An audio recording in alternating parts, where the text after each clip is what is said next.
Hi guys, good morning. இன்றைக்கி கிடச்ச லீவில் கடகடன்னு கொஞ்சோண்டு கிச்சனை வந்து க்ளீன் பண்ணிட்டேன். செவரெல்லாம் கொஞ்சம் தொடச்சி க்ளீன் பண்ணேன்.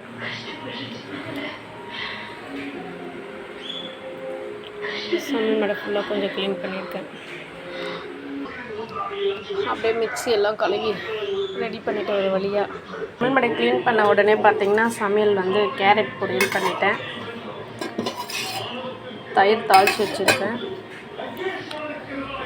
சாதம் வெந்துக்கிட்டு இருக்குது. அடுத்தது இப்போ என்ன பார்க்க போகிறேன்னா, இது நேற்று நைட்டு வடித்த சாதம், அதை கொஞ்சமாக தண்ணி ஊற்றி அதில் கொஞ்சம் கஞ்சி தண்ணியும் ஊற்றி தண்ணி போட்டு தயிர் இப்போ காலையில் போட்டு வச்சுருக்கேன்.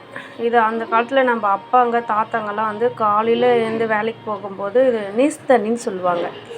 இதை குடிச்சிட்டு போங்க. இது வயிற்றுக்கு வந்து பார்த்திங்கன்னா அவ்வளோ நல்லது. வயிற்றில் வந்து புண்ணு வராது, அல்சர் ப்ராப்ளம்லாம் இப்போல்லாம் சொல்கிறோம்ல. ஏன்னா இப்போல்லாம் நம்ம இதெல்லாம் எடுத்துக்கிறதே கிடையாது. அன்றைக்கெல்லாம் பார்த்திங்கன்னா அவ்வளோ அல்சர் ப்ராப்ளம் கிடையாது. வயிற்றில் புண்ணு, வாயில் புண்ணு இதெல்லாம் வரவே வராது. ஸோ இப்போ வந்து பார்த்திங்கன்னா எனக்கு டைம் கிடைக்கும் போதெல்லாம் பார்த்தா சாதம் இருந்தால் எடுத்து போட்டு வச்சுட்டு நான் வீட்டில் இருந்தேன்னா இந்த மாதிரி தண்ணி குடிச்சிடுவேன். கஞ்சி கூட அதிகமாக நான் குடிப்பேன். முடிஞ்ச அளவுக்கு நீங்களும் வந்து இந்த வெயில் சீசனில் வந்து கொஞ்சம் அதிகமாக வந்து கஞ்சி எடுத்துக்கோங்க. முந்தின நாள் சாதத்தில் வந்து அப்படியே போட்டு வச்சுட்டு அதுக்கப்புறம் அதிலே கஞ்சி தண்ணியை ஊற்றிக்கோங்க, தண்ணி ஊற்றிக்கோங்க, தயிர் போட்டு வச்சுடுங்க. மறுநாள் காலையில் அதை குடிச்சிக்கலாம். நான் இப்போ போட்டு வச்சுருக்கேன். இப்போ கொஞ்சம் நல்லா மதியம் வெயில் வரும்போது இதை குடிச்சிடுவேன். அவ்வளோதான் காய்ஸ். அடுத்த வீடியோ வந்து வேஸ்ட்டு லெக்கின் பேண்ட் எடுத்து ஒரு சின்ன பில்லு மாதிரி தான் தைக்க போகிறேன். அதை அடுத்த வீடியோவில் பார்க்கலாம்.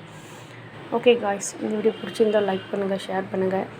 என்னுடைய சமையல் மேடை பிடிச்சிருந்தால் லைக் பண்ணுங்கள். ரொம்ப பெரிய சமையல் மேடை இங்கே சுற்றி இருக்கும்.